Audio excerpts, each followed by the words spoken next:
Body का, human के body का मतलब आदमी जो है उसके शरीर का सबसे बड़ा ग्रंथि, सबसे बड़ा ग्लैंड जो है वह क्या है? लीवर है। यकृत जिसको हिंदी में कहते हैं, लीवर को हम लोग यकृत कहते हैं। भैया ये लीवर जो है ये फिर से रिजनरेट कर सकता है। दैट मीन्स कि अगर लीवर को कट कर दोगे, काट दोगे अच्छे तरीके से, तो क्या होगा? कुछ दिन में वो रिजनरेट करके वो फिर से बना लेता है। ये क्या हुआ कि हम लोग लीवर डोनेट कर सकते हैं, किसी को दे सकते हैं, क्योंकि ये क्या करता है? रिजनरेट करता है, फिर से बनता है लीवर। लीवर का काम क्या होगा? ये डिटॉक्सिफिकेशन भी करता है, कुछ स्टोर भी रखता है, जैसे कि विटामिन हो गया, मिनरल्स हो गया, उसको स्टोर भी करता है। तो हम लोग चलते हैं लीवर पे, जिसको यकृत कहते हैं। ये क्लास 10th का है।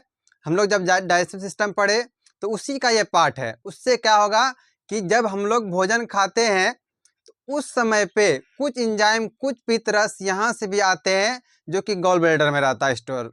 तो सबसे पहला पॉइंट क्या है कि शरीर का सबसे बड़ी ग्रंथि कौन सा है? लीवर है। ग्रंथि को हम लोग इंग्लिश में कहते हैं ग्लैंड। क्या कहते हैं? ग्लैंड। सबसे बड़ी, समझ रहे हो ना? सबसे बड़ी ग्रंथि। दूसरा पॉइंट है कि यह पेट के दाईं ओर डायाफ्राम के नीचे स्थित होता है। मतलब पेट के दायां साइड ये पाया जाता है। मतलब हम लोग के बॉडी जैसे दायां हाथ है, उधर ही ये क्या पाया जाता है? लीवर पाया जाता है। और डायाफ्राम, आप समझ रहे हैं? डायाफ्राम होता है एक स्ट्रक्चर पाया जाता है हम लोग के कुछ इस तरह से। जब हम लोग सांस लेते हैं तो यही डायाफ्राम क्या होता है? अप डाउन होता है। यह डायाफ्राम मसल्स का बना होता है, मतलब गोश्त का बना होता है, मसल्स का, सेल का बना होता है। यह डायाफ्राम जब हम लोग सांस लेते हैं तो क्या हुआ? डायाफ्राम अंदर चला गया। जब सांस छोड़ते हैं डायाफ्राम क्या होता है? बाहर आता है। तो यही क्या है? डायाफ्राम। और डायाफ्राम कहाँ पे पाया जाएगा? यह लीवर के जस्ट नीचे पाया जाता है। लीवर के जस्ट नीचे पाया जाएगा। इसमें क्या होता है यकृत में या लीवर में कि पित्त-रस, या इसको कहते हैं बाइल जूस बनता है। सबसे मोस्ट इंपॉर्टेंट, ये एग्जाम में यहाँ से ऑब्जेक्टिव पूछ सकता है आपसे कि लीवर या यकृत में कौन सा रस बनता है। क्लास 10th में ये ऑब्जेक्टिव में आ सकता है आपके कि लीवर जो है या फिर यकृत जो है उसमें कौन सा रस बनता है, कौन सा बनता है। तो कौन सा बनता है भैया? Bile juice. ये हम लोग उसको कहते हैं पीत रस। बाइल जूस, ये पीत रस। याद रखिएगा कि लीवर में क्या बनता है? बाइल जूस, ये पीत रस बनता है। उसके आगे चलते हैं कि पीत रस बड़ी वसा बूंदों को छोटी बूंदों में तोड़ता है। पीत रस का सबसे बड़ा काम क्या हुआ कि पीत रस बड़ी वसा बूंद। वसा किसको कहते हैं? जो फैट है, जैसे हम लोग तेल खाते हैं तो उसमें क्या रहता है? फैट रहता है, मतलब कि चर्बी के तरह जितना भी, उसको क्या वसा कहते हैं। तो जो वसा है उसको क्या करेगा? तोड़ने का काम करता है। जो बड़ा बड़ा बूंद है उसको तोड़ के क्या करता है? ये छोटा करता है। और ये जो टूट रहा है, बड़ा से छोटा हो रहा है, इसको क्या कहते हैं? इमल्सीकरण कहा जाता है। भैया जो पीत रस वसा बूंदों को छोटा छोटा बूंदों में तोड़ दिया, उसको क्या कहेंगे? इमल्सीकरण कहा जाता है। उसके बाद आता है डिटॉक्सिफिकेशन। ये बहुत इंपॉर्टेंट है भैया। इस लीवर का और क्या काम है? डिटॉक्सिफिकेशन करना। मतलब क्या हुआ इसका?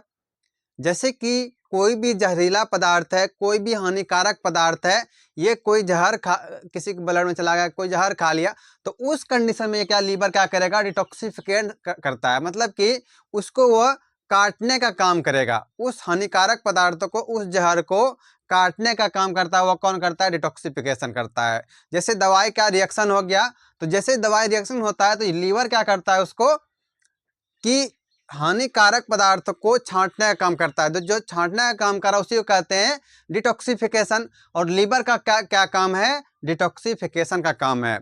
हम लोग डिटॉक्सिफिकेशन पढ़े थे, और जब पढ़ रहे थे इंडोप्लाज्मिक रेटिकुलम के हर एक सेल के पास क्या पाया जाता है? Endoplasmic reticulum. उसमें एक था जो स्मूथ इंडोप्लाज्मिक रेटिकुलम था, वो भी क्या कर रहा था? ये डिटॉक्सिफिकेशन का काम कर रहा था। और हमारा लीवर भी क्या करता है? डिटॉक्सिफिकेशन का काम करता है। आगे चलते हैं कि अतिरिक्त ग्लूकोज, जो ग्लूकोज बच जाता है उसको ग्लाइकोजन के रूप में जमा रखता है। मतलब हम लोग जो भोजन किए, जितना भी भोजन किए, सब क्या हुआ कि हम यूटिलाइज कर रहे हैं काम करने में, पढ़ने में, लिखने में, बोलने में। लेकिन जो एनर्जी, जो ग्लूकोज बच गया, जो यूटिलाइज नहीं हो पाया, जैसा काम नहीं हो पाया, जिसको हम लोग क्या डाइजेस्ट नहीं कर पाए, कि हमारे बॉडी में अब इसको नहीं, जरूरत नहीं है, उसको क्या करेगा, आगे के लिए, अगले दिन के लिए उस स्टोर रखता है। और किस रूप में स्टोर रखता है, ग्लाइकोजन के रूप में स्टोर रखता है।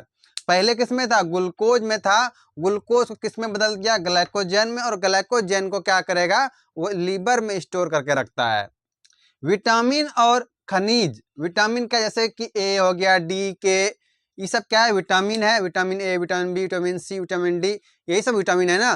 तो विटामिन और खनिज, खनिज क्या, जैसे आयरन हो गया, तो ये क्या करेगा, विटामिन और खनिज का भंडारण, जैसे क्या, ए, विटामिन डी, विटामिन की ई, विटामिन के, ये 4 विटामिन को यह क्या करेगा, स्टोर करेगा। उसके साथ साथ ये आयरन को भी अपने पास स्टोर रखता है। लास्ट और पॉइंट आता है कि रक्त का शुद्धिकरण।